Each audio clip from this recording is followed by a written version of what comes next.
नमस्कार। आज हम एक बहुत ही सुंदर कहानी सुनने वाले हैं। एक ऐसी कहानी जो साईं बाबा और गणपति बप्पा के बीच के एक गहरे रिश्ते को दिखाती है। चलिए समझते हैं कि इस दिव्य कथा के पीछे असल में संदेश क्या छिपा है।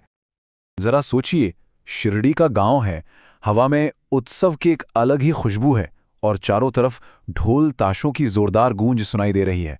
गणेश उत्सव का माहौल था और पूरा गांव जोश और भक्ति से सराबोर था।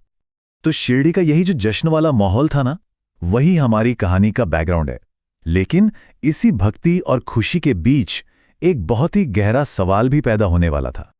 पूरा का पूरा गांव बड़े प्यार और उत्साह के साथ बप्पा की स्थापना में लगा हुआ था। हर तरफ बस भक्ति की ही लहर थी। पर होता है ना, जब भक्ति बहुत गहरी हो जाती है तो मन में कुछ सवाल भी उठते हैं। और कुछ भक्तों के मन में एक ऐसा ही छोटा सा कोमल सा सवाल उठा। और जानते हैं, यही सवाल कहानी में एक बहुत दिलचस्प मोड़ ले आता है, क्योंकि इसका जवाब सिर्फ एक ही व्यक्ति दे सकता था, और वो थे साईं बाबा। तो वो भक्त इकट्ठा हुए और बाबा के पास पहुंचे।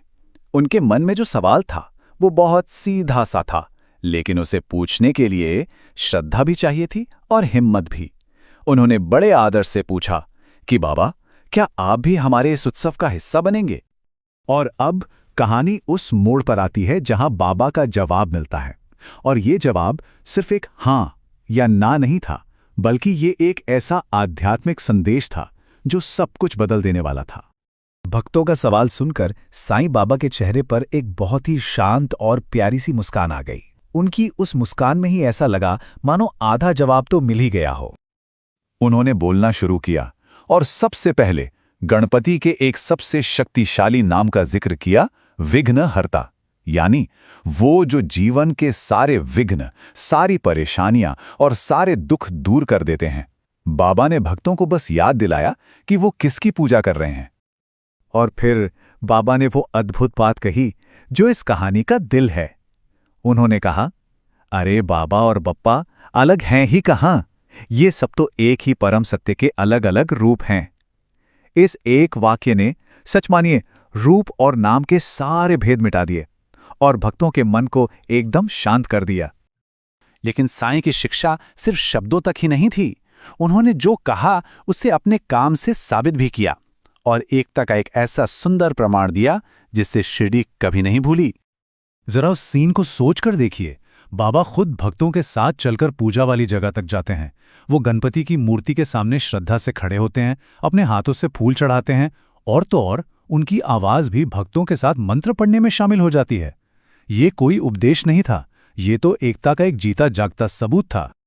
बाबा के इस काम ने वहां के माहौल को एक दिव्य ऊर्जा से भर दिया, और इस खास पल का अंत हुआ एक शक्तिशाली वरदान के साथ, जिसका असर पूरे गांव पर होना था।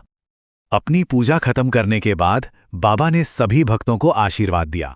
उन्होंने कहा, हमेशा सुखी रहो। बस याद रखना, जहां बप्पा और बाबा दोनों का नाम एक साथ लिया जाता है, वहां जीवन में कभी कोई बाधा आ ही नहीं सकती।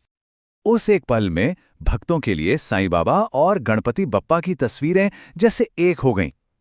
उन्हें सिर्फ महसूस नहीं हुआ, बल्कि उन्हें यकीन हो गया कि वो एक ही दिव्य शक्ति के दो रूपों के सामने खड़े हैं।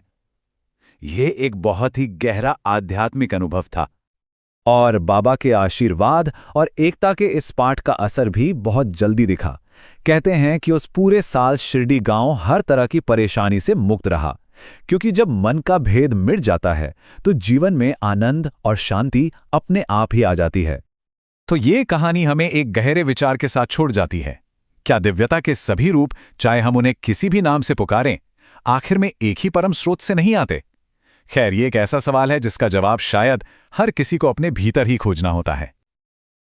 सब्सक्राइब करें और जुड़ें साईं बाबा की भक्ति में रोजाना। भक्ति वीडियो सबसे पहले पाने के लिए बेल आइकन दबाएं। ओम साई राम लिखकर साईं बाबा का आशीर्वाद पाएं।